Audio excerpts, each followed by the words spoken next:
الله أكبر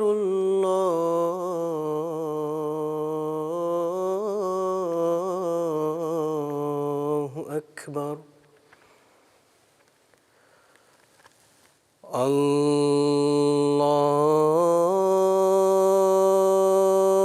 الله أكبر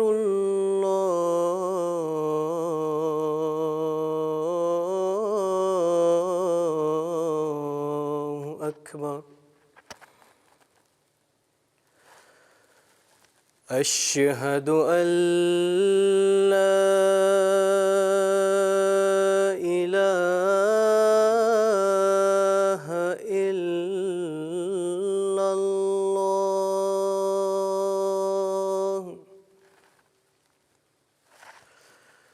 أشهد أن لا إله إلا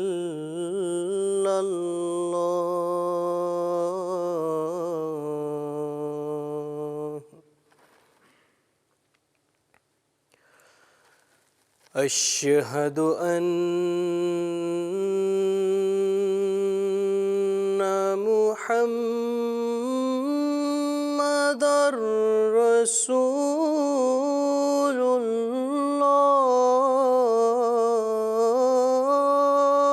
الله أشهد أن محمدًا رسول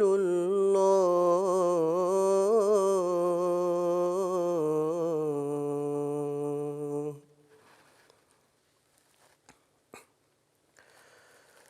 حي على الصلاة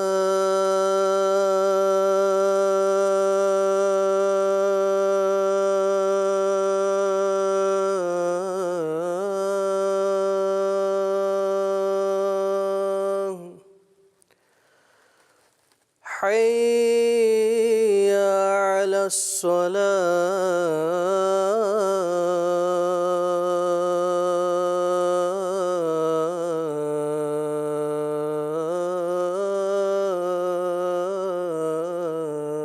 الصلاة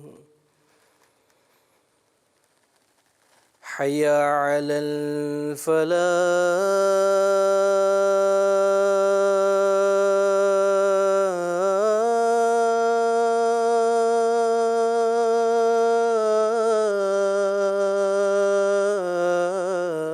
الفلاح حي على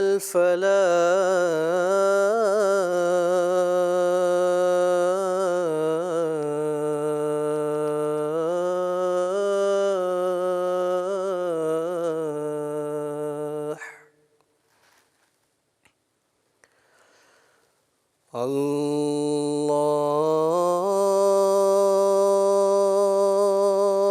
الله أكبر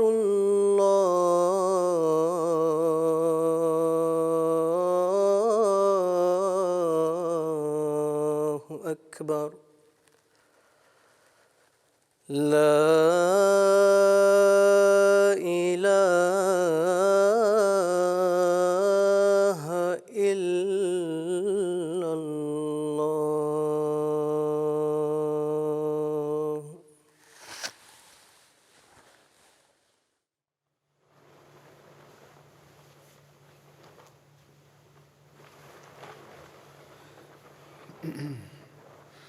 السلام عليكم ورحمة الله.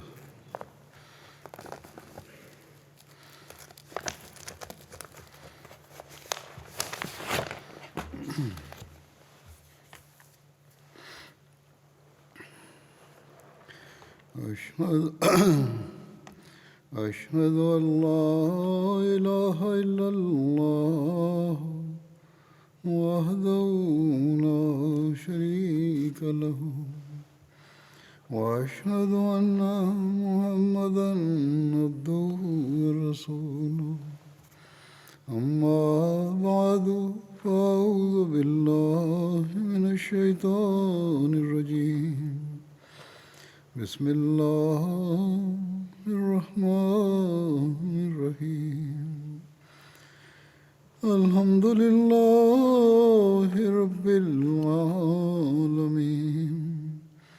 الرحمن الرحيم مالك يوم الدين إياك نعبد وإياك نستعين اهدنا الصراط المستقيم صراط الذين أنعمت عليهم غير المغضوب عليهم ولا الضالين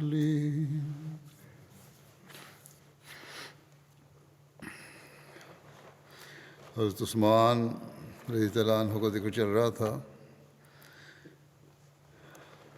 حضرت عثمان کا کیا مقام تھا, صحابہ ان کو کس طرح دیکھتے تھے, حضرت صلی اللہ علیہ وسلم کی زندگی میں بھی اور اس کے بعد بھی. اس بارے میں روایت ہے, نافع نے حضرت ابن عمر رضی اللہ عنہ سے روایت کی ہے. انہوں نے کہا کہ نبی صلی اللہ علیہ وسلم کے زمانے میں ہم لوگوں میں سے ایک دوسرے سے بہتر ایک کو دوسرے سے بہتر قرار دیا کرتے تھے اور سمجھتے تھے کہ حضرت ابوبکر سب سے بہتر ہیں, پھر حضرت عمر بن خطاب, پھر حضرت عثمان بن عفان رضی اللہ عنہ. بخاری کی روایت ہے. اور ایک دوسری روایت بخاری میں اس طرح ہے, نافع نے حضرت ابن عمر رضی اللہ عنہما سے روایت کی کہ انہوں نے کہا کہ ہم نبی صلی اللہ علیہ وسلم کے زمانے میں تھے, کسی کو بھی حضرت ابوبکر کے برابر نہیں سمجھا کرتے تھے, پھر حضرت عمر کے برابر, پھر حضرت عثمان کے برابر, پھر نبی صلی اللہ علیہ وسلم کے صحابہ کو چھوڑ دیتے تھے. ان میں سے کسی کو ایک دوسرے سے افضل نہیں سمجھتے تھے.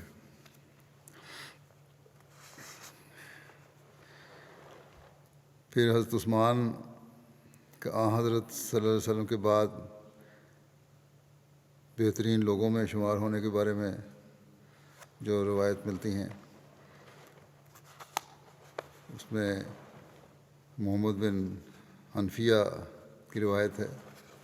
وہ بیان کرتے ہیں کہ میں نے اپنے والد حضرت علی سے پوچھا کہ رسول اللہ صلی اللہ علیہ وسلم کے بعد لوگوں میں سب سے بہتر کون ہے؟ انہوں نے کہا ابوبکر. میں نے پوچھا ان کے بعد کون؟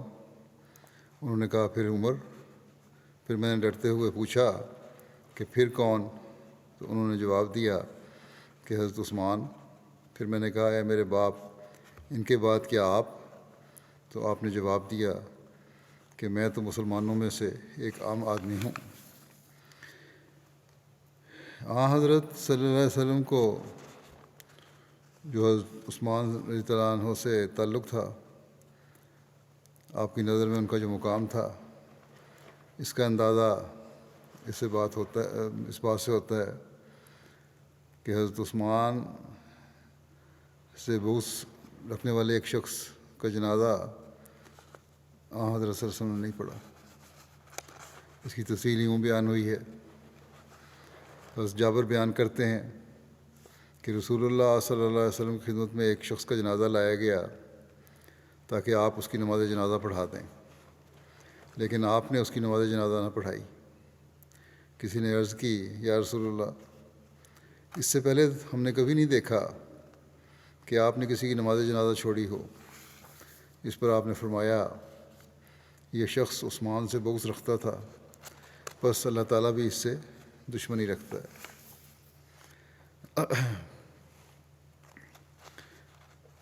پھر حضرت عثمان کے بارے میں, ان کے انصاف کے بارے میں روایت آتی ہے کہ کس طرح انہوں نے اپنے بھائی کا بھی قصور ثابت ہونے پر ان کو سزا دینے کا کہا. عبید اللہ بن عدی نے بیان کیا حضرت مسور بن مخرمہ اور عبد الرحمن بن اسود بن عبد یغوث دونوں نے مجھے کہا کہ تمہیں کیا بات روک ہے کہ حضرت عثمان سے ان کے بھائی ولید سے متعلق گفتگو کرو، کیونکہ لوگوں نے اس کے متعلق بہت کچھ آمگوئیاں کی ہیں بعض غلط باتوں کی وجہ سے۔ تو میں حضرت عثمان کے پاس گیا، وہ نماز کے لیے باہر آئے۔ میں نے کہا آپ سے مجھے ایک کام ہے اور وہ آپ کی خیر خواہی ہے۔ حضرت عثمان نے کہا بھلے آدمی، تم سے معمر نے کہا؟ میں سمجھتا ہوں انہوں نے کہا ہے، ان کا پیغام لے کے آیا تو۔ پھر کہا میں تم سے اللہ کی پناہ مانگتا ہوں۔ یہ سن کر وہ وہاں سے چل دیا اور ان لوگوں کے پاس واپس آیا، یہ شخص جو عثمان کے پاس گیا تھا۔ اتنے میں حضرت عثمان کا پیغامبر آیا اور میں ان کے پاس گیا۔ انہوں نے پوچھا تمہاری خیر خواہی کیا ہے؟ تم کہتے تھے میں آپ کی خیر خواہی چاہتا تھا۔ تو میں نے کہا اللہ سبحانہ نے محمد صلی اللہ علیہ وسلم کو محمد صلی اللہ علیہ وسلم کو سچائی کے ساتھ مبعوث فرمایا اور آپ پر کتاب نازل کی، اور آپ بھی انہی لوگوں میں سے ہیں جنہوں نے اللہ اور اس کے رسول صلی اللہ علیہ وسلم کی دعوت قبول کی، اور آپ نے 2 ہجرتیں کیں اور رسول اللہ صلی اللہ علیہ وسلم کا ساتھ دیا، اور آپ نے حضور کی روش دیکھی۔ اور پھر میں نے کہا کہ ولید جو ان کے بھائی تھے حضرت عثمان کے، اس کے متعلق لوگ بہت کچھ کہہ چکے ہیں۔ حضرت عثمان نے کہا کیا تم نے رسول اللہ صلی اللہ علیہ وسلم کو زمانہ پایا؟ مجھ سے پوچھا۔ میں نے کہا نہیں، لیکن آپ کے علم سے وہ باتیں مجھے پہنچی ہیں۔ زمانہ تو نہیں پایا، لیکن وہ باتیں مجھ تک پہنچی ہیں جو حضرت صلی اللہ علیہ وسلم کے زمانے کی تھیں، اور جو ایک کنواری عورت کو بھی اس کے پردے میں پہنچتی ہیں۔ حضرت عثمان نے فرمایا کہ اما بعد، اللہ نے یقیناً محمد صلی اللہ علیہ وسلم کو سچائی کے ساتھ بھیجا، اور میں ان لوگوں میں سے ہوں جنہوں نے اللہ اور اس کے رسول کی دعوت قبول کی، اور میں ان تمام باتوں پر ایمان لایا جن کے ساتھ آپ صلی اللہ علیہ وسلم مبعوث کیے گئے، اور میں نے 2 ہجرتیں بھی کیں جیسا کہ تم نے کہا، اور میں رسول اللہ صلی اللہ علیہ وسلم کے ساتھ رہا اور آپ کی بیعت کی، اور اللہ کی قسم میں نے آپ کی نافرمانی نہیں کی اور نہ آپ سے کوئی دغا کیا، یہاں تک کہ اللہ نے آپ کو وفات دی۔ پھر حضرت ابوبکر بھی میرے لیے ویسے ہی مطاع رہے، حضرت عمر بھی ویسے ہی مطاع رہے، ان کی میں نے اطاعت کی۔ پھر مجھے خلیفہ بنایا گیا، تو کیا میرا بھی وہی حق نہیں جو ان کا ہے، جو پہلے 2 خلفاء کا ہے؟ میں نے کہا کیوں نہیں؟ تو انہوں نے فرمایا پھر کیا باتیں ہیں جو تمہاری طرف سے مجھے پہنچتی رہتی ہیں، اور یہ جو ولید کے معاملے سے متعلق تم نے ذکر کیا ہے تو ہم انشاءاللہ اس کو واجبی سزا دیں گے، یعنی جو سزا اس جرم کے لیے ہے، جو جرم اس کے بارے میں کہا جا رہا ہے کہ اس نے کیا، تو اس کی سزا دیں گے۔ پھر اس کے بعد انہوں نے حضرت علی کو بلایا اور ان سے فرمایا کہ اس کو درے لگائیں، تو انہوں نے اس کو 80 درے لگائے۔ حضرت سید زین العابدین ولی اللہ شاہ صاحب اس کی شرح میں بیان کرتے ہیں، بخاری کی روایت ہے یہ، کہ ولید بن عقبہ کے خلاف تعزیر عائد کرنے کا جو ذکر ہے اس کا تعلق شراب پینے کے الزام سے ہے۔ شہادت سے ثابت ہونے پر کہ وہ زمانہ جاہلیت والی شراب ہی تھی، نہ کہ منقع یا کھجور کا شربت، حضرت عثمان نے قرابت کا لحاظ نہیں فرمایا، بلکہ قرابت کی وجہ سے اسے 2 گنا سزا دی، بجائے 40 کے 80 کوڑے لگوائے، اور یہ تعداد حضرت عمر کے تعامل سے بھی ثابت ہوتی ہے۔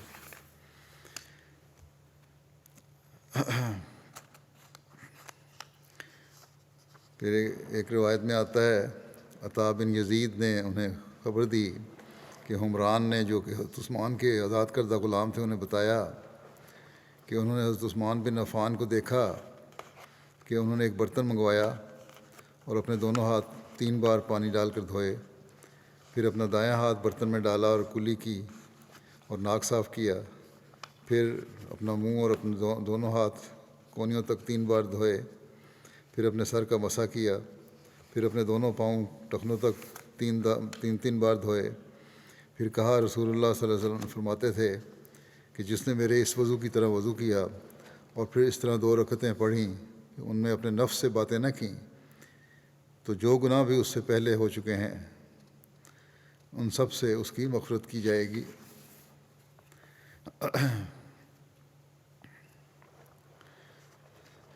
جمعہ کے دن دوسری اذان کا جو اضافہ ہوا ہے یہ حضرت عثمان کے زمانے میں ہوا ہے، یعنی پہلی اذان جو ہوتی تھی۔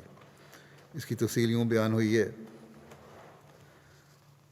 زہری نے صائب بن یزید سے روایت کی کہ جمعہ کے دن پہلی اذان نبی صلی اللہ علیہ وسلم اور حضرت ابوبکر اور حضرت عمر رضی اللہ عنہما کے زمانے میں اس وقت ہوا کرتی تھی جب امام ممبر پر بیٹھتا تھا۔ جب حضرت عثمان رضی اللہ عنہ کا زمانہ ہوا اور لوگ بہت ہو گئے تو انہوں نے زورا میں تیسری اذان بڑھا دی۔ ابو عبداللہ نے کہا کہ زورا مدینہ کے بازار میں ایک مقام ہے۔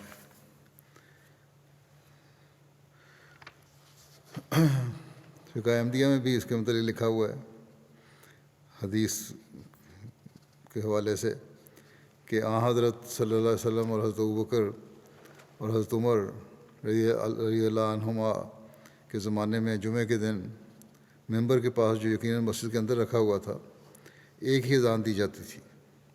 بعد میں حضرت عثمان کے زمانے میں دوسری اذان کا رواج پڑا جو مسجد کے دروازے پر پڑے ہوئے ایک بڑے پتھر پر کھڑے ہو کر دی جاتی تھی جس کا نام زورا تھا۔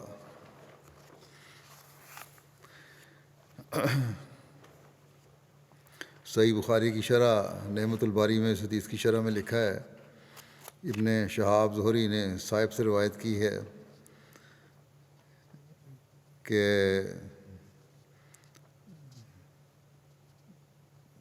اس باب کی حدیث میں اس کو تیسری اذان جو کہا ہے وہ اقامت کے اعتبار سے ہے۔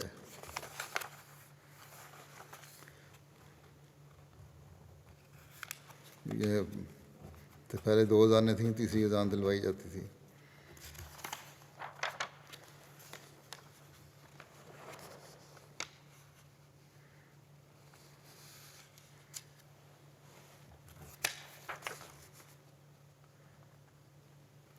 پہلی روایت جو میں نے پڑھی تھی اس میں لکھا تھا نا کہ لوگ بہت ہو گئے تو انہوں نے زورا میں تیسری اذان بڑھا دی۔ تیسری اذان سے مراد یہ ہے کہ پہلی اذان، دوسری اذان یہ، اور تکبیر جو ہے اس کو بھی اذان کے نام سے کہا گیا ہے۔ اس طرح 3 دفعہ بلایا جاتا ہے نماز کے لیے۔ عید کے روز جمعہ کی نماز سے رخصت کے بارے میں بھی روایت ملتی ہے۔ ابن اظہر کا آزاد کردہ غلام ابو عبید بیان کرتا ہے کہ اس نے حضرت عمر کی اقتداء میں ایک عید الاضحیٰ کے دن نماز عید ادا کی۔ آپ نے خطبہ سے قبل نماز پڑھائی، پھر آپ نے لوگوں سے خطاب فرمایا اور کہا، اے لوگو، یقیناً رسول اللہ صلی اللہ علیہ وسلم نے تمہیں ان 2 عیدوں میں سے روزہ رکھنے سے منع فرمایا ہے۔ ان میں سے ایک تو روزوں کے افطار ہونے کی خوشی میں عید کا دن ہے اور دوسرا وہ دن ہے جو تم اپنی قربانیوں میں سے کھاتے ہو۔ ابو عبید کہتا ہے کہ پھر اس نے حضرت عثمان بن عفان کے زمانے میں آپ کے پیچھے ایک عید پڑھی، وہ جمعہ کا دن تھا۔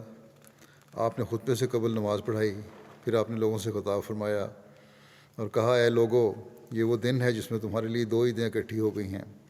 پس مدینے کے اطراف میں رہنے والوں میں سے جو جمعے کا انتظار کرنا چاہتا ہے تو وہ انتظار کر سکتا ہے، اور جو واپس جانا پسند کرتا ہے تو اس کو میری طرف سے واپس جانے کی اجازت ہے۔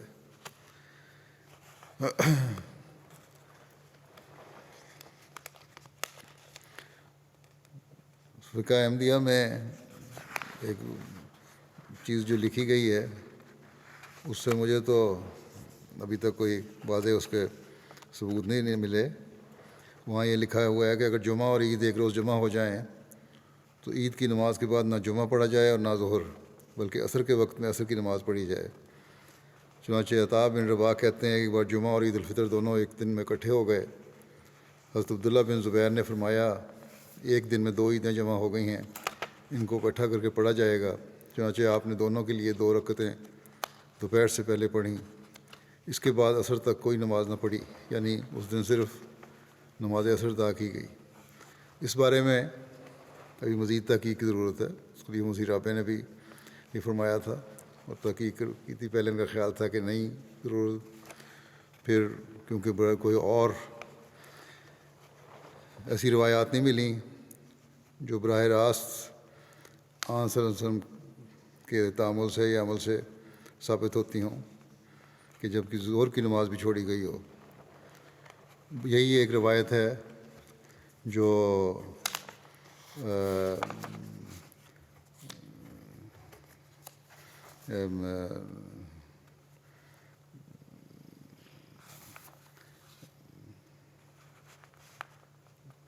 حضرت عبداللہ بن زبیر سے نے جو کیا، تو اس بارے میں مزید تحقیق کی ضرورت ہے. فقہ شاید دوبارہ ریوائز ہو رہا ہے، میرا خیال ہے اس کو بات کو مزید غور سے دیکھنے کی ضرورت ہے کہ کہاں تک یہ صحیح ہے کہ ظہر کی نماز بھی نہ پڑھی جائے. جمعہ تو ٹھیک ہے نہیں پڑھا جائے گا، لیکن یہ کہنا کہ ظہر کی نماز بھی نہ پڑھی جائے، اس میں سوائے اس روایت کے حضرت صلی اللہ علیہ وسلم سے براہ راست یا خلفائے راشدین سے براہ راست کوئی ایسی روایت نہیں ملتی، یا ابھی تک سامنے نہیں آئی جہاں تک میں نے تحقیق کروائی ہے.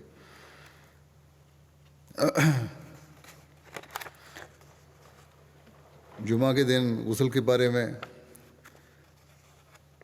روایت ہے. حضرت ابو ہریرہ کہتے ہیں کہ حضرت عمر بن خطاب جمعہ کے دن لوگوں کو خطبہ دے رہے تھے کہ حضرت عثمان بن عفان داخل ہوئے، تو حضرت عمر نے ان کے متعلق اشارتاً فرمایا لوگوں کو کیا ہو گیا ہے کہ وہ اذان کے بعد بھی دیر سے آتے ہیں.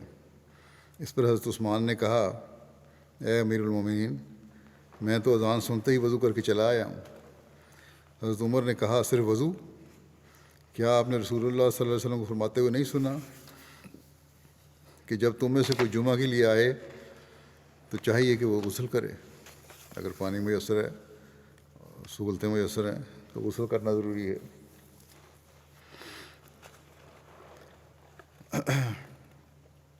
سلسلہ احادیث میں دوسرے صحابہ کی نسبت حضرت عثمان سے مرفوع احادیث بہت کم مروی ہیں. آپ کی کل روایتوں کی تعداد 146 ہے، جن میں 3 متفق علیہ ہیں یعنی بخاری اور مسلم دونوں میں موجود ہیں، اور 8 صرف بخاری میں اور 5 صرف مسلم میں ہیں. اس طرح صحیحین میں آپ کی کل 16 حدیثیں ہیں. ان کی روایات کی قلت کی وجہ یہ ہے کہ وہ روایات حدیث میں یعنی حضرت عثمان روایات حدیث میں حد درجہ محتاط تھے. فرماتے تھے کہ حضرت صلی اللہ علیہ وسلم سے بیان کرنے میں یہ چیز مانع ہوتی ہے کہ شاید وہ دیگر صحابہ کے صحابہ کے مقابلے میں میرا حافظہ زیادہ قوی نہ ہو. کہتے ہیں یہ روک ہوتی ہے کوئی بات میں بیان کروں کہ یہ نہ ہو کہ دوسرے صحابہ کے مقابلے میں میرا حافظہ جو اتنا مضبوط نہ ہو اور ان کی بات صحیح ہو، اس لیے میں بڑا محتاط ہوں روایات بیان کرنے میں. لیکن فرمایا کہ میں گواہی دیتا ہوں کہ میں نے رسول اللہ صلی اللہ علیہ وسلم کو یہ کہتے سنا ہے کہ جو شخص میری طرف وہ منسوب کرے گا جو میں نے نہیں کہا ہے وہ اپنا ٹھکانہ جہنم بنا لے گا. اسی لیے وہ حدیث کی روایت میں سخت احتیاط کرتے تھے. حضرت عثمان. عبد الرحمن بن حاتب کا بیان ہے کہ میں نے کسی صحابی کو حضرت عثمان سے زیادہ پوری بات کرنے والا نہیں دیکھا، لیکن وہ حدیث بیان کرتے ڈرتے تھے. عمران بن ابان کہتے ہیں کہ ایک مرتبہ حضرت عثمان بن عفان نے وضو کے لیے پانی منگوایا، کلی کی اور ناک میں پانی ڈالا اور 3 مرتبہ چہرہ دھویا اور بازوؤں کو 3 مرتبہ دھویا اور سر پر اور دونوں بازوؤں کے اوپر والے حصے پر مسح فرمایا.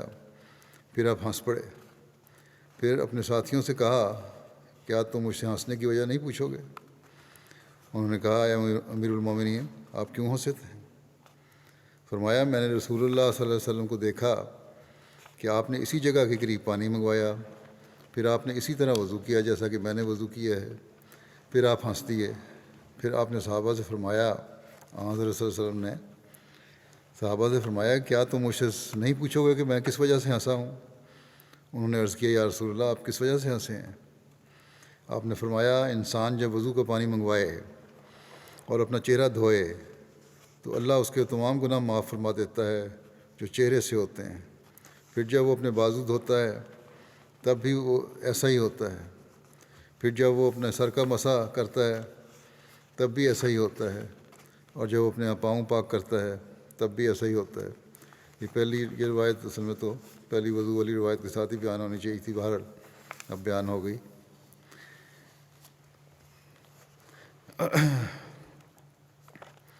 حضرت عثمان کی شادیاں اور اولاد کے متعلق جو روایات ہیں اس کے مطابق حضرت عثمان نے 8 شادیاں کیں۔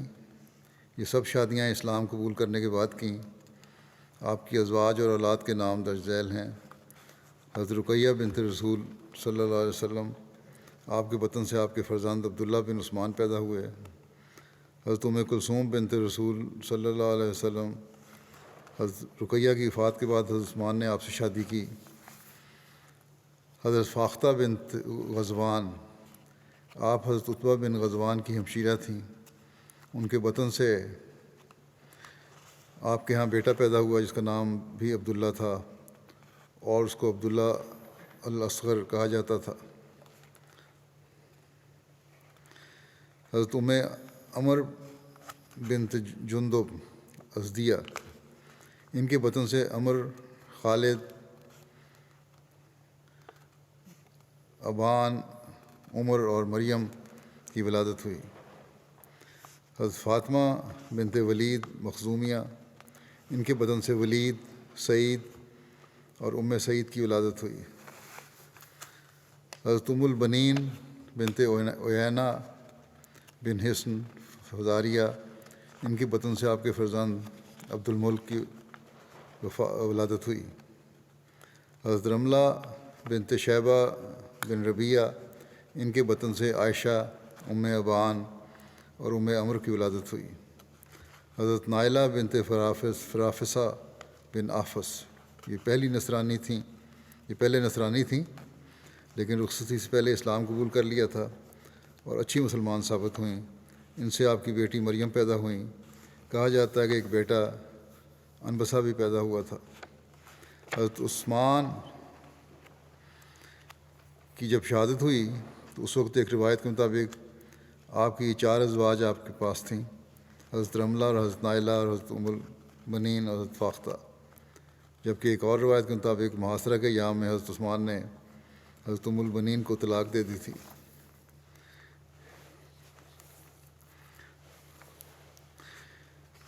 حضرت خلیفۃ المسیح اول سورہ نور کی تفسیر کرتے ہوئے بیان فرماتے ہیں، اللہ تعالیٰ فرماتا ہے کہ ایک نور معرفت کا ہوتا ہے جس سے بھلے برے کی تمیز ہوتی ہے۔ وہ نور ان گھروں میں ہوتا ہے جن گھروں میں صبح شام اللہ تعالیٰ کا ذکر ہوتا ہے۔ وہاں جو لوگ رہتے ہیں وہ تاجر ہیں، ان کے گھر چھوٹے ہیں، مگر کسی دن اللہ ان کے گھروں کو بڑا بنا دے گا۔ چنانچہ اس قرآن شریف کا جمع کرنے والا حضرت ابوبکر صدیق ہے، پھر حضرت عمر، پھر حضرت عثمان اس کے شائع کرنے والے ہیں، پھر حضرت علی جن سے سچے روحانی علوم دنیا میں پہنچے۔ حضرت خلیفہ اول کہتے ہیں کہ میں نے بھی خود بلا واسطہ حضرت علی سے قرآن کے بعض معارف سیکھے ہیں۔ اللہ تعالیٰ نے، پھر حضرت خلیفہ اول فرماتے ہیں کہ اللہ تعالیٰ نے ان رکوعوں میں یہ بھی بتا دیا ہے کہ انصار میں خلافت نہ ہوگی، بلکہ مہاجرین میں پھر یہ بتایا کہ ان کا مقابلہ مسلمان بھی کریں گے اور کفار بھی۔ چنانچہ حضرت ابوبکر کی مخالفت اسی طرح ہوئی، بعض لوگ خلافت کے قائل نہ تھے۔ اللہ تعالیٰ نے دونوں کی مثال دی کہ ایک وہ جو کلر کے بخارات کو پانی سمجھے، دوسرے وہ جو شریعت کے سمندر میں بھی ہو کر مقابلہ کریں گے۔ انجام یہ، پھر آپ فرماتے ہیں کہ انجام یہ کہ چرند پرند ان کا گوشت کھائیں گے۔ خلفائے راشدین میں سے حضرت ابوبکر کے لیے بہت مشکلات تھے۔ لشکر حضرت ثمامہ کے ساتھ روانہ کر دیا گیا تھا۔ ادھر عرب میں جا بجا بغاوت پھیل گئی۔ مکے میں لوگ آمادہ بغاوت تھے کہ وہاں ایک عقلمند انسان پہنچ گیا کہ تم ایمان لانے میں سب سے پیچھے تھے، اب مرتد ہونے میں سب سے پہلے ہو۔ مکے والوں کو کہا اس نے، اس پر وہ باز آ گئے۔ پھر آپ فرماتے ہیں اذا فریق منہم مورزون میں جس گروہ کا ذکر ہے وہ نہ حضرت عمر کے زمانے میں، نہ حضرت عمر کے زمانے میں، نہ حضرت عثمان و علی کے زمانے میں غرض کبھی مظفر و منصور نہیں ہوا، یہ گروہ کبھی کامیاب نہیں ہوا، مگر دوسرا فریق سمینا و اطانا والا ہے، کہنے والا ہے، مظفر و منصور رہا، ہمیشہ کامیاب رہا۔ چنانچہ قرآن مجید نے فرمایا ہے اولئک هم المفلحون۔ حضرت مسیح موعود علیہ السلام بیان فرماتے ہیں کہ میں تو یہ جانتا ہوں کہ کوئی شخص مومن اور مسلمان نہیں بن سکتا جب تک ابوبکر، عمر، عثمان، علی رضوان اللہ علیہم اجمعین کا سا رنگ پیدا نہ ہو۔ وہ دنیا سے محبت نہ کرتے تھے بلکہ انہوں نے اپنی زندگیاں خدا تعالیٰ کی راہ میں وقف کی ہوئی تھیں۔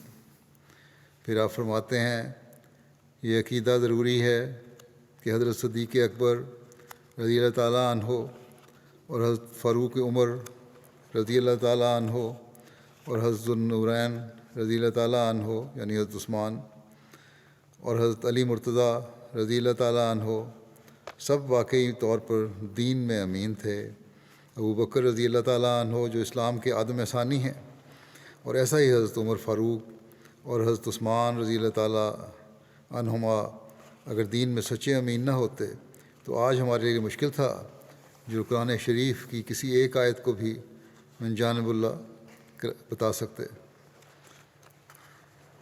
پھر حضرت مسیح موعود علیہ السلام فرماتے ہیں بخدا اللہ تعالیٰ نے شیخین یعنی ابوبکر اور عمر کو اور تیسرے جو ذوالنورین ہیں ہر ایک کو اسلام کے دروازے اور خیر الانام محمد رسول اللہ صلی اللہ علیہ وسلم کی فوج کے ہراول دستے بنایا ہے۔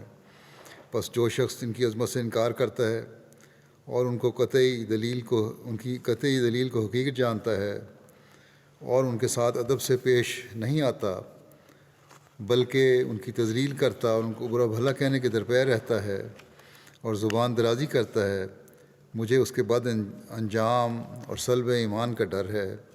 اور جنہوں نے ان کو دکھ دیا، ان پر لعن کیا اور بہتان لگائے تو دل کی سختی اور خدائے رحمان کا غضب ان کا انجام ٹھہرا۔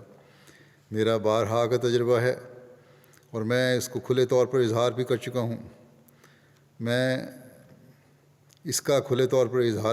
ہوں، کہ ان سادات سے بغض و کینہ رکھنا برکات ظاہر کرنے والے اللہ سے سب سے زیادہ قطع تعلقی کا باعث ہے، اور جس نے بھی ان سے دشمنی کی تو ایسے شخص پر رحمت اور شفقت کی سب راہیں بند کر دی جاتی ہیں اور اس کے لیے علم و عرفان کے دروازے وا نہیں کیے جاتے، اور اللہ تعالیٰ انہیں دنیا کی لذات و شہوات میں چھوڑ دیتا ہے اور نفسانی خواہشات کے گڑھوں میں گرا دیتا ہے اور اسے اپنے آستانے سے دور رہنے والا اور محروم کر دیتا ہے۔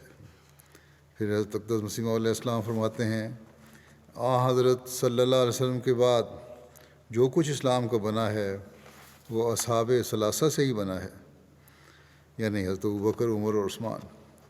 پھر فرمایا حضرت مسیح موعود علیہ السلام پھر اہل تشیع کا ذکر کرتے ہوئے فرماتے ہیں کہ ہم تمہاری گالیوں کا شکوہ کیا کریں، کیونکہ تم تمام صحابہ کو گالیاں دیتے ہو مگر قدر قلیل، اور نیز تم حضرت صلی اللہ علیہ وسلم کی بیویوں امہات المومنین کو لعنت سے یاد کرتے ہو اور گمان کرتے ہو کہ خدا کی کتاب میں کچھ زیادہ اور کم کیا گیا ہے، اور کہتے ہو کہ وہ بیاض عثمان ہے اور خدا کی طرف سے نہیں ہے۔ تم نے اسلام کو ایسا سمجھ لیا جیسا کہ ایک بیابان جس کی زمین خشک اور زراعت سے خالی ہے، یعنی خدا تعالیٰ کے مقربوں سے خالی ہے۔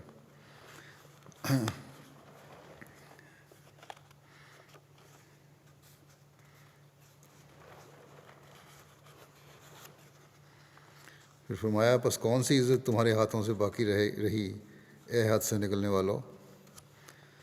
پھر آپ فرماتے ہیں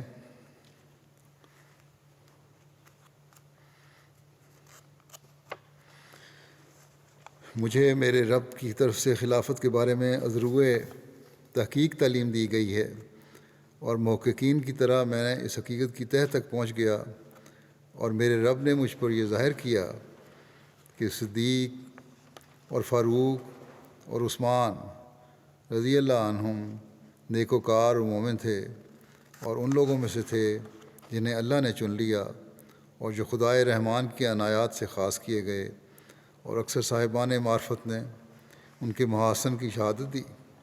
انہوں نے بزرگ و برتر خدا کی خوشنودی کی خاطر وطن چھوڑے، ہر جنگ کی بھٹی میں داخل ہوئے، اور موسم گرما کی دوپہر کی تپش اور سردیوں کی رات کی ٹھنڈک کی پرواہ نہ کی، بلکہ نوخیز جوانوں کی طرح دین کی راہوں پر محو خرام ہوئے اور اپنوں اور غیروں کی طرف مائل نہ ہوئے، اور اللہ رب العالمین کی خاطر سب کو خیر بات کہہ دیا۔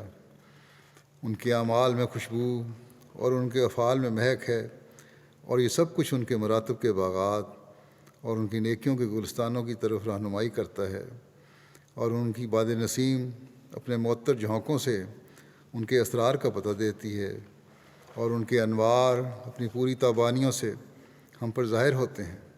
بس تم ان کے مقام کی چمک دمک کا، ان کی خوشبو کی مہک سے پتہ لگاؤ، اور جلد بازی کرتے ہوئے بدگمانیوں کی پیروی مت کرو، اور بعض روایات پر تکیہ نہ کرو، کیونکہ ان میں بہت زہر اور بڑا غلف ہے، اور وہ قابل اعتبار نہیں ہوتی۔ ان میں سے بہت ساری روایات تہو بالا کرنے والی، آندھی اور بارش کا دھوکہ دینے والی بجلی کے مشابہ ہیں۔ بس اللہ سے ڈرو اور ان روایات کی پیروی کرنے والوں میں سے نہ بن۔ اس کے ساتھ ہی حضرت عثمان رضی اللہ عنہ کا ذکر ختم ہوتا ہے۔ اب اس عمر کا انشاءاللہ آئندہ شروع ہوگا۔ آج بھی میں ایک تو یہ ہے کہ ایک الاسلام نے قرآن سرچ کی نئی ویب سائٹ کا پہلا ورژن تیار کیا ہے، holyquran.io۔ یہ ویب سائٹ الاسلام سے علیحدہ دیکھی جا سکتی ہے۔ کسی بھی صورت، آیت، لفظ یا مضمون کو عربی، انگریزی یا اردو میں ایک جدید سرچ انجن کے ذریعے تلاش کیا جا سکتا ہے، اور سرچ نتائج کو احمدی اور غیر احمدی تراجم کے ساتھ بھی دیکھا جا سکتا ہے۔ ہر آیت کے ساتھ اس کی تفسیر، مضامین اور متعلقہ آیات دیکھی جا سکتی ہیں۔ مزید مواد پر بھی کام جاری ہے، اور انشاءاللہ اگلا حصہ اس کا جلسہ سالانہ UK 2021 تک تیار کیا جائے گا انشاءاللہ۔ اس کے علاوہ الاسلام ویب سائٹ پر قرآن پڑھنے، سننے اور سرچ کی ویب سائٹ readquran.app کا بھی نیا دیدہ ذیل ورژن تیار کر لیا گیا ہے، جس میں انگریزی تفاسیر کے ساتھ تفسیر صغیر کے نوٹس، انگریزی لفظ بلفظ ترجمہ، مضامین کا انڈیکس اور بہت سے مفید اضافے جو روزمرہ کی تلاوت سے قرآن میں مفید ہوں گے شامل کیے گئے ہیں۔ اللہ تعالیٰ سے دعا ہے کہ یہ پروجیکٹ قرآن کریم کی خوبصورت تعلیم کو دنیا میں پھیلانے کا باعث بنے، اور احباب جماعت بھی ان سے بھرپور فائدہ حاصل کرنے والے ہوں۔ اس کے ساتھ ہی میں پاکستان کے احمدیوں کے لیے بھی دعا کی درخواست کرتا ہوں۔ اللہ تعالیٰ ان کے بھی حالات بدلے، ان کے لیے آسانیاں پیدا کرے۔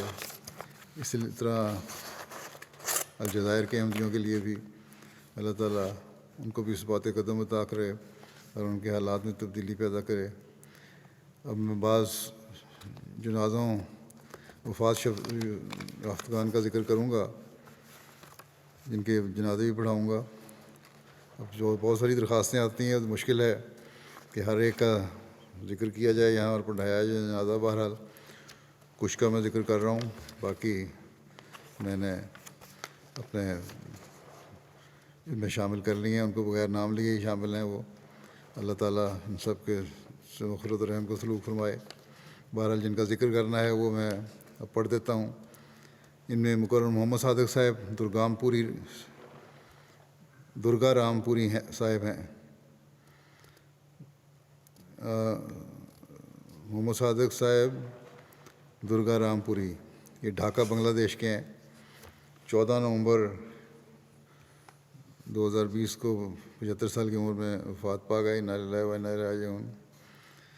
مرحوم نے دیگر عہدوں کے علاوہ لمبا عرصہ تک نیشنل سیکرٹری وقف نو کے طور پر خدمت کی توفیق پائی. واقفین نو اور والدین کے ساتھ کلاسز کے اہتمام کے لیے دور دراز کی جماعتوں کا باقاعدہ دورہ کیا کرتے تھے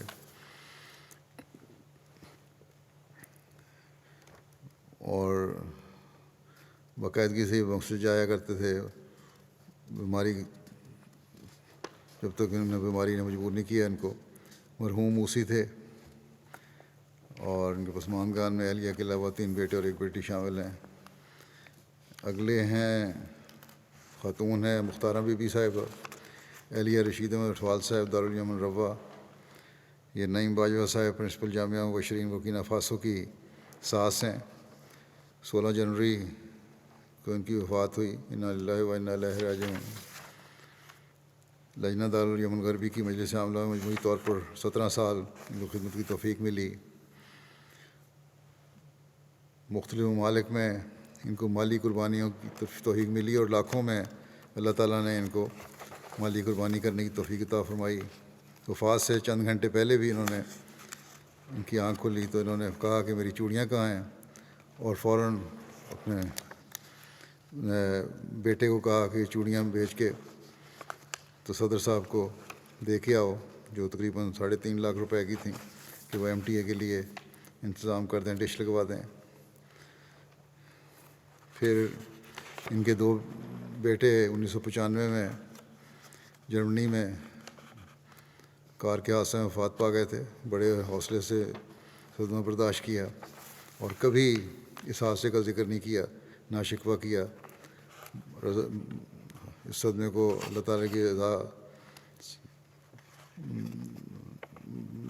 راضی برضا سمجھ کے برداشت کیا، رہ کر برداشت کیا. تبلیغ کا بہت شوق تھا اور جوش تھا. روا کے ارد گرد کے دیہات میں تبلیغ کے لیے دور دور تک نکل جاتی تھیں. قرآن مجید سے عشق تھا. خود قرآن کریم کی تلاوت کرنے باقاعدگی سے کرنے کے علاوہ محلے کے بچوں کو قرآن مجید اور یسر القرآن پڑھایا. ان کے موسیہ تھیں، مرحومہ موسیہ بھی تھیں. میاں کے علاوہ 1 بیٹا اور 4 بیٹیاں شامل ہیں. 3 بیٹیاں لندن میں ہیں، 1 برکینا فاسو میں ہے. یہاں بھی جو بیٹیاں ہیں وہ جماعت کا کام کر رہی ہیں. اللہ تعالیٰ مرحوموں سے مغفرت کا سلوک فرمائے. اگلا جنازہ ہے منظور احمد شاہ صاحب، جو 17 جنوری کو 82 سال کی عمر میں وفات پا گئے. انا للہ و انا الیہ راجعون.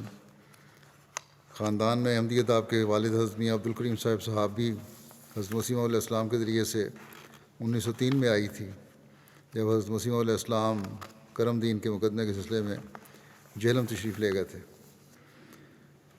شاد صاحب 1956 میں کراچی منتقل ہوئے.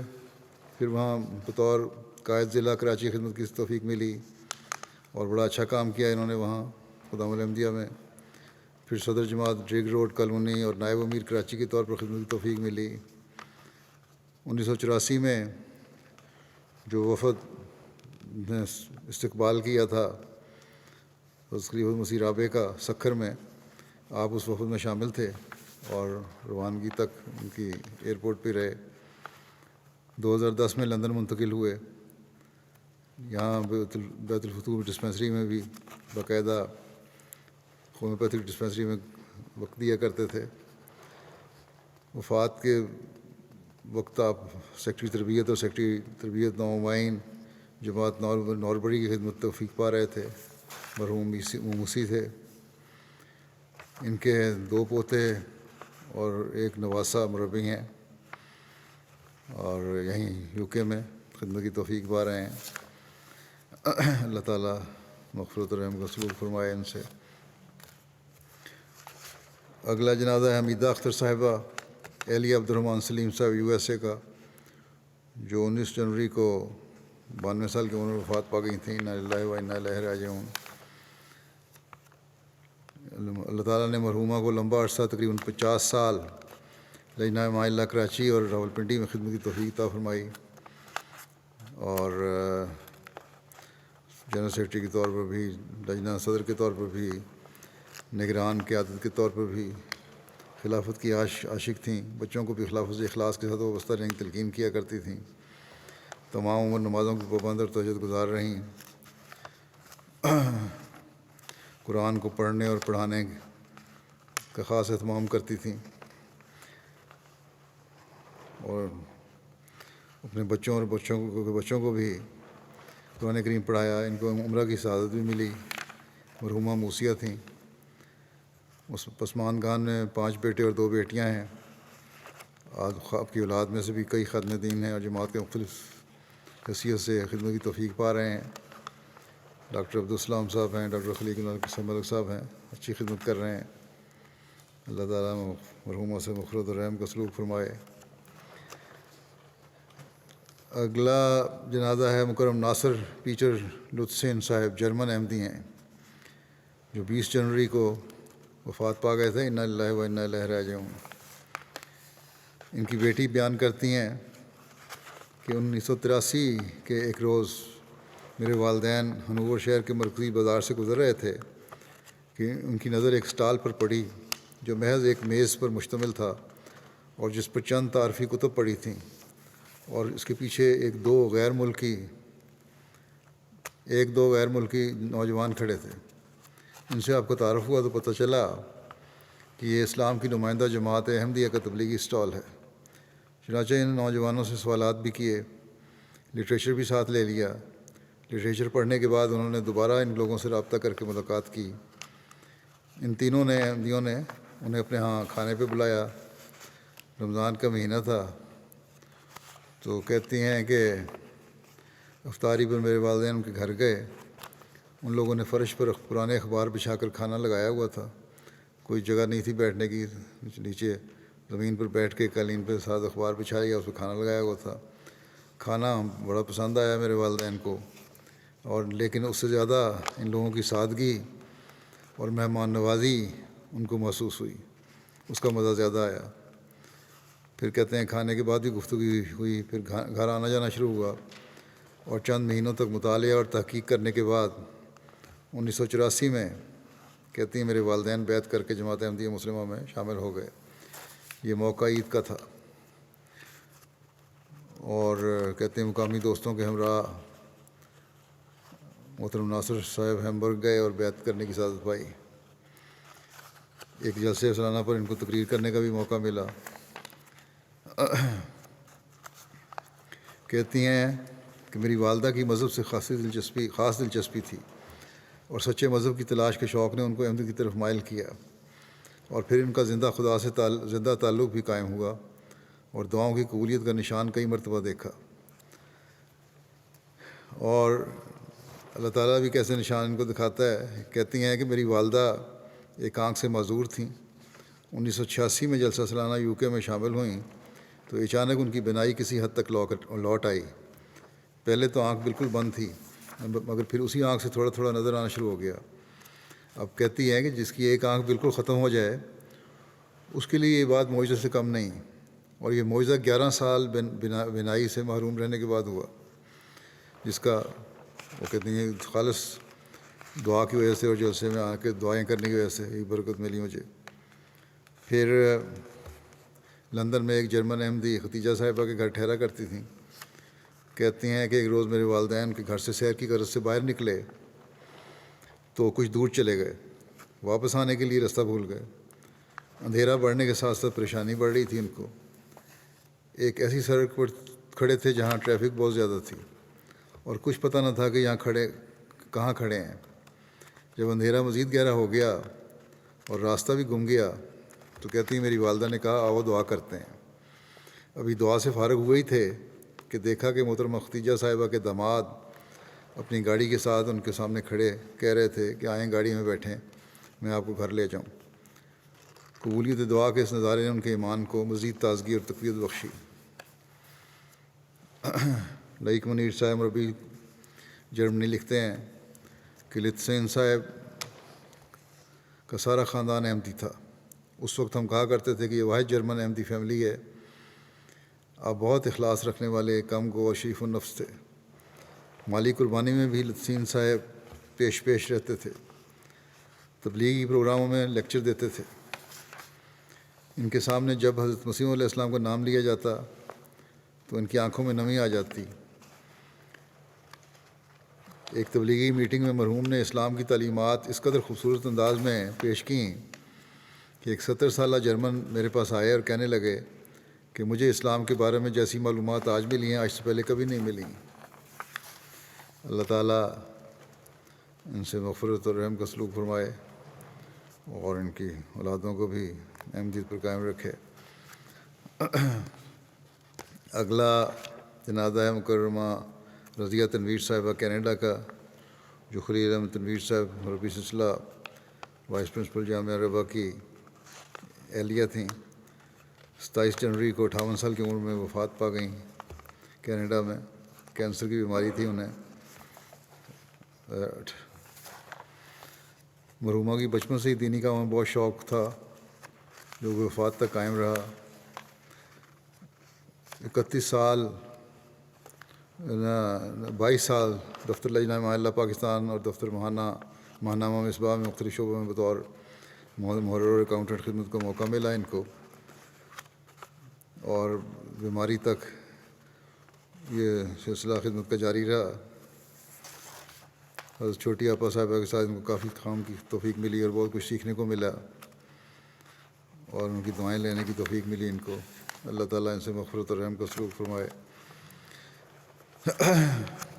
اگلا جنازہ ہے میاں منظور احمد غالب صاحب کا، ابن میاں شیر محمد صاحب آف دودہ ضلع سرگودا کا۔ 7 فروری کو وفات پا گئے، انا للہ و انا الیہ راجعون۔ ان کے بڑے بھائی کو 1955 میں احمدیت قبول کرنے کی توفیق ملی تھی۔ پھر بڑے بھائی کے ساتھ یہ روا جاتے رہے اور وہاں انہوں نے بھی بیعت کر لی۔ ان کے بیٹے بشیر احمد صاحب بیلجیم کہتے ہیں کہ آپ خلافت کے فدائی عاشق تھے اور خلافت کی اطاعت میں کوئی توجیہ نہیں کرتے تھے بلکہ من و عن عمل کرنا سمجھتے تھے، اور میں ذاتی طور پر بھی ان کا واقف تھا۔ یہ یقیناً بہت اخلاص و وفا سے جماعت کی خدمت کرنے والے بھی اور خلافت کی اطاعت کرنے والے تھے، دین کو دنیا پر مقدم رکھنے والے، خادم دین، مہمان نواز، انتہائی درویش طبع، غریب پرور، مل نثار، نہایت شفیق اور ہر دل عزیز شخصیت کے مالک تھے۔ خدا اللہ کے فضل سے ان کو خدام الانبیاء ضلع میں بھی، پھر انصار اللہ ضلع، پھر جماعت میں ضلع کی سطح پر سیکٹری مال اور سیکٹری وقفی سیکٹری طریقے کی خدمت کی توفیق ملی سرگودا میں، اور بڑے آسن رنگ میں انہوں نے اپنی خدمات سر انجام دیں۔ ان کے ایک پوتے مربی سلسلہ ہیں یہاں سفیر احمد، آج کل دفتر پی ایس میں کام کر رہے ہیں۔ اللہ تعالیٰ مرحوم سے مغفرت رحم کا سلوک فرمائے۔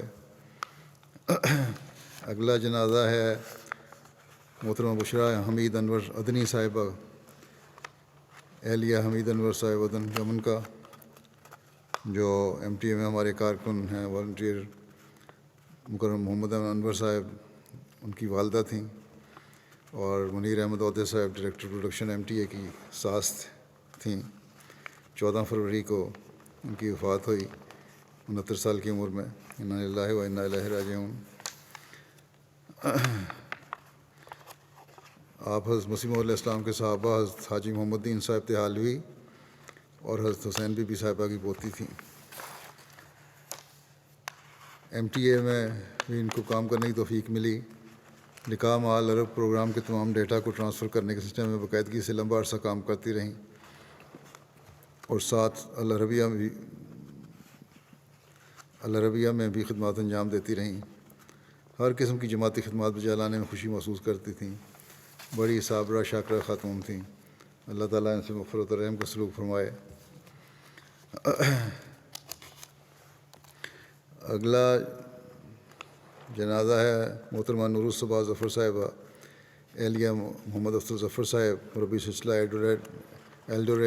ایلڈوریٹ کینیا کا، جو 25 مارچ کو ان کی وفات ہوئی 62 سال کی عمر میں۔ انا للہ و انا الیہ راجعون۔ اور مولانا محمد سعید انصاری صاحب مرحوم مربی سلسلہ کی سب سے چھوٹی بیٹی تھیں۔ نسیم باجوہ صاحب مرحوم برطانیہ کی چھوٹی خواہر نسبتی تھیں۔ ان کے میاں محمد افضل صاحب لکھتے ہیں اللہ کے فضل سے پنجگانہ نمازوں کے پابند، تہجد گزار اور باقاعدگی سے ہر روز قرآن کریم کی تلاوت کرنے والی تھیں۔ دعاؤں پر ہر درجہ یقین تھا، خود بھی ہر وقت دعاؤں میں لگی رہتی ہیں اور بچوں کو بھی ہمیشہ دعاؤں کی تلقین کرتی اور باقاعدگی سے یہ خطبات بھی سنتی خلیفہ وقت کے، اور بعد میں بچوں کی تربیت کے خود بھی دوبارہ چیدہ پوائنٹس انہیں بتاتی، حدیث، تاریخ اور کتب سلسلہ سے ایمان افروز واقعات کثرت سے بچوں کو سناتی اور ہمیشہ خدمت دین اور خلافت سے وابستہ رہنے کی تلقین کرتی۔ اللہ کے فضل سے موسیہ تھیں، چندے کی ادائیگی میں ہر درجہ باقاعدہ تھیں، ہر مالی تحریک میں حصہ لیتی تھیں، مہمان نوازی میں اللہ تعالیٰ نے آپ کو بہت زیادہ وسعت قلبی عطا فرمائی ہوئی تھی۔ پھر کہتے ہیں مرحومہ سے میری 21 سالہ رفاقت تھی اور اس میں نہایت ہمدردانہ اور قابل تعریف رہیں۔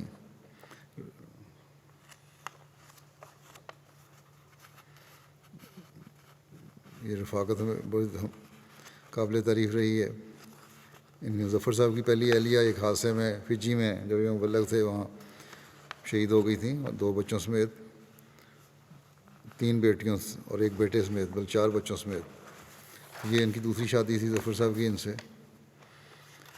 اور جو پہلی بیوی سے 2 بیٹیاں تھیں ان کو بھی انہوں نے ماں بال کے پیار دیا، جس کا خود بچیوں نے اظہار کیا کہ ہمیں کبھی احساس نہیں ہونے دیا کہ ہماری ماں نہیں ہے۔ ان کی ہمیشہ اچھی تربیت بھی کی اور پڑھایا لکھایا بھی، اور بلکہ نہ صرف یہ کہ بچیوں سے اچھا سلوک کیا، ظفر صاحب کہتے ہیں میرے سابقہ سسرال سے بھی اتنا سلوک کیا کہ وہ بھی آپ کے حسن اخلاق کے گرویدہ ہو گئے۔ ان کی بیٹی یہ کہتی ہیں کہ ہمارے زندگی میں جب یہ آئی ہیں ایک روشنی، ایک سہارا اور ایک شفیق ماں بن کر آئیں، اور ہمیں وہ محبت اور پیار دیا کہ ہمیں کبھی اپنی حقیقی والدہ کی کمی محسوس نہ ہوئی۔ اور ان کی اپنی بھی ایک بیٹی تھی، لیکن تینوں بچیوں میں کبھی کوئی فرق نہیں کیا۔ بے نفس اور اظہار پیشہ خاتون تھیں، خدا تعالیٰ کی ذات پر توکل، خلافت احمدیہ سے وابستگی اور مذہبی تعلیمات کی پابندی کی تلقین کرتی ہمیں ہمیشہ رشتوں کی عظمت اور صلہ رحمی کا درس دیا کرتی تھیں۔ اللہ تعالیٰ ان سے مغفرت اور رحم کا سلوک فرمائے۔ اگلا جنازہ ہے سلطان علی ریحان صاحب والد جو ہیں محمد احمد نعیم صاحب، ربی سلسلہ مرکزی عربی ڈیسک UK کا، جو 26 مارچ کو 83 سال کی عمر میں وفات پا گئے۔ انا للہ و انا الیہ راجعون۔ محمد احمد صاحب لکھتے ہیں کہ ہمارے تایا جان نے خود تحقیق کر کے 1958 میں بیعت کی، اس کے بعد میرے ابا جان کو تبلیغ کی اور جلسہ پہ روا بھجوایا، اور 1-2 کتابیں پڑھنے کے بعد ان کے والد نے بھی اللہ کے فضل سے بیعت کر لی۔ پھر کہتے ہیں کہ بیعت کے بعد دونوں بھائیوں کی بڑی مخالفت ہوئی، قتل کی کوششیں بھی ہوئیں، لیکن اللہ تعالیٰ نے محفوظ رکھا۔ مولوی لوگ گاؤں آ کر کہا کرتے تھے کہ تمہیں 2 لڑکے قتل نہیں ہوتے تمہارے سے، لیکن بہرحال اللہ تعالیٰ اپنی حفاظت فرماتا رہا۔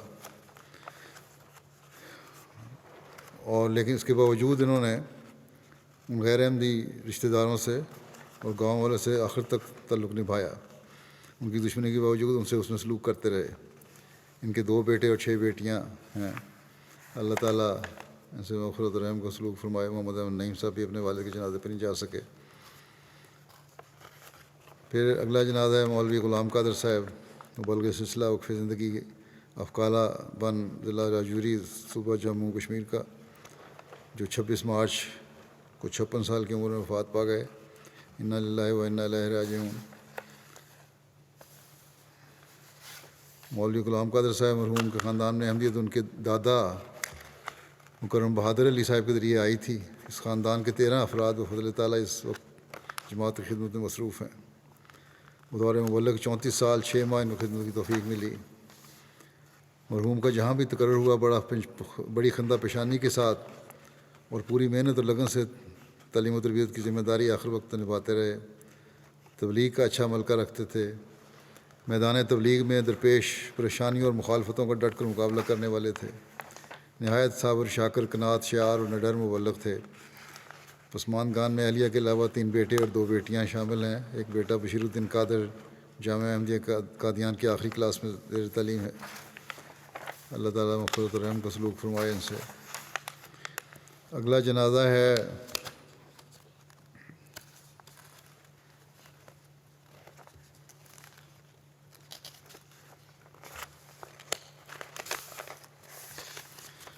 محمودہ بیگم صاحبہ اہلیہ محمد صادق صاحب عارف درویش قادیان کا،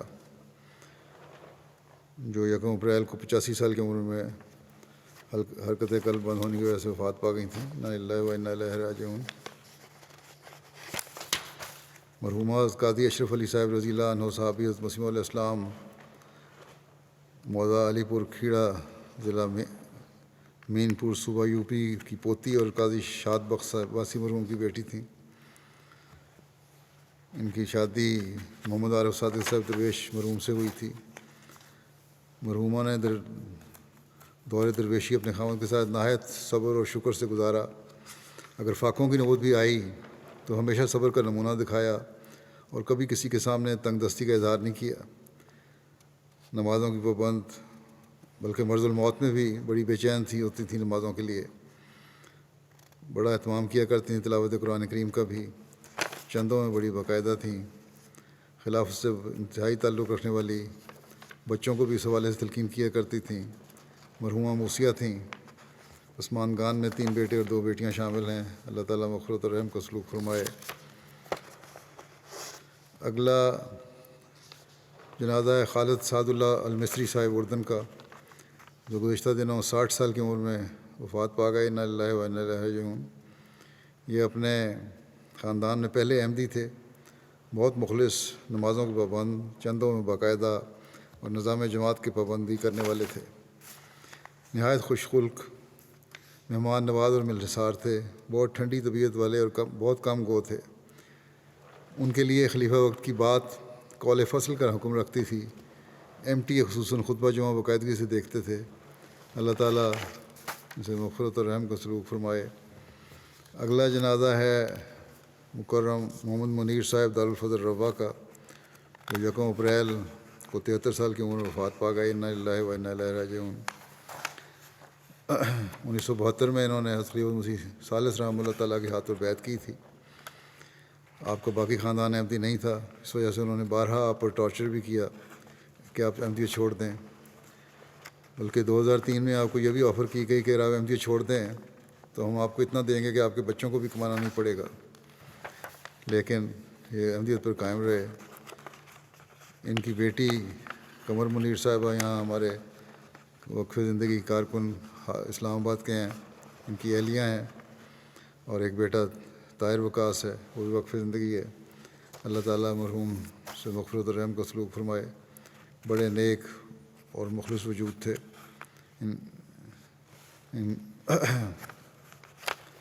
ہمیشہ مسکراتے رہتے تھے، کبھی کسی بات پر غصہ نہیں کرتے تھے۔ 5 وقت نماز کا الزام اور بر وقت تمام چندوں کی ادائیگی کیا کرتے تھے۔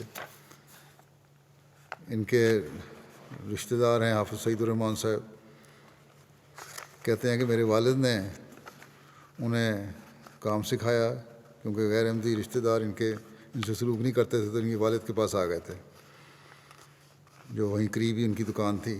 اپنی دکان پہ ان کو کام سکھایا اور پھر ان کے گھر میں رہنے لگے، اور کہتے ہیں بڑی باقاعدگی کے ساتھ نماز کے لیے مسجد جاتے اور اگلی صفوں میں جا کے بیٹھا کرتے تھے۔ پھر تبلیغ کا بھی اتنا شوق پیدا ہو گیا کہ اپنی اہلیہ کے ساتھ اکثر روا کے ساتھ والے گاؤں میں گئے ہوتے تھے تبلیغ کرنے کے لیے۔ اللہ تعالیٰ ان سے مغفرت و رحم کا سلوک فرمائے۔ اگلا جنازہ ہے ماسٹر نذیر احمد صاحب دارالبرکات روا کا، جو 4 اپریل کو 80 سال کی عمر میں وفات پا گئے تھے۔ انا للہ و انا الیہ راجعون۔ ان کے خاندان میں احمدیت تھا۔ ان کے والد میاں عمر الدین صاحب مرحوم ابن میاں کرم الدین صاحب وفدہ زید کا ضلع سیالکوٹ کے ذریعے سے آئی تھی، جنہوں نے 15 سال کی عمر میں رہنمائی پائی، اور 1914 یا 15 کے جلسے میں خلیفہ ثانی کے ہاتھ پر جا کے بیعت کی۔ خواب کے ذریعے سے ان کو رہنمائی ہوئی تھی۔ پھر ماسٹر نذیر صاحب جب سرگودا میں 99 شمالی میں قیام پذیر تھے، ان کا وہاں اسکول کے اساتذہ کی طرف سے بائیکاٹ کیا گیا. اور ان کے اسی اسکول میں ان کے اپنے بیٹے 9 سالہ بیٹے نصیر احمد کو ایک طالب علم کی طرف سے چاقو کے وار سے زخمی بھی کیا گیا، جس نے اس پر ماسٹر صاحب نے بڑے صبر کا مظاہرہ کیا. بہرحال کچھ عرصے کے بعد یہ بیٹا اس وقت تو بچ گیا تھا، لیکن بخار کی وجہ سے وفات پا گیا. اس بیٹے کی میت کو قبر میں اتارتے ہوئے بڑے صبر اور حوصلے سے انہوں نے فرمایا کہ بیٹا، مجھے فخر ہے کہ تم اپنے جسم پر جماعت کی سچائی کا نشان لے کر جا رہے ہو. جب تک یہ اس گاؤں میں ٹیچر رہے ہیں، وہاں کسی معلم یا مربی کی ضرورت نہیں پڑی تھی، خود ہی یہ فریضہ وظیفہ انجام دیتے تھے. پھر ان کی پوسٹنگ ربوہ کے نزدیک ہو گئی، وہاں ربوہ منتقل ہو گئے پھر آپ، اور وہاں بھی خدمت کرتے رہے. لاتعداد بچوں اور بچیوں کو قرآن مجید پڑھایا. پھر قرآن کریم ترتیل سیکھی ریٹائرمنٹ کے بعد قاری عاشق صاحب سے. پھر محلے میں ترتیل القرآن کی کلاس بھی جاری کی. اور پھر کوشش یہ ہوتی تھی کوئی بچہ یا بچی ایسی نہ ہو جو میٹرک پاس کر چکا ہو اور قرآن نہ پڑھنا آتا ہو. اگر کوئی ایسا ہوتا تو اس کے گھر پہنچ کر اسے قرآن پڑھاتے. بڑی چھوٹی عمر سے ہی تہجد گزار تھے. اور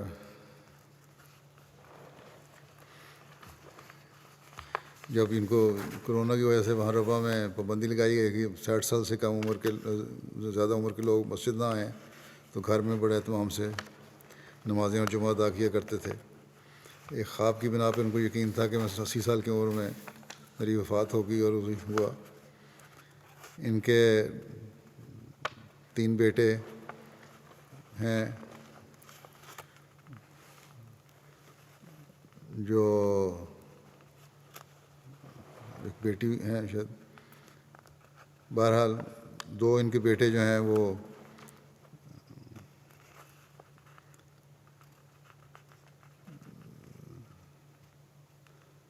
بلکہ 3 بیٹے ان میں وقف زندگی ہیں. ایک تو عزیز صاحب ہیں ہمارے یہاں اسلام آباد میں ہی خدمت کر رہے ہیں. دوسرے نسیم احمد صاحب مربی سلسلہ ہیں ربوہ میں. اور تیسرے سعید احمد عدیل صاحب، یہ بھی نائجر میں مربی سلسلہ ہیں. یہ بھی تدفین پہ نہیں پہنچ سکے. اللہ تعالیٰ مرحوم سے مغفرت اور رحم کا سلوک فرمائے، اور ان سب لوگوں کے لوائقین کو صبر اور حوصلہ عطا فرمائے، اور ان کی نیکیاں جاری رکھنے کی توفیق عطا فرمائے.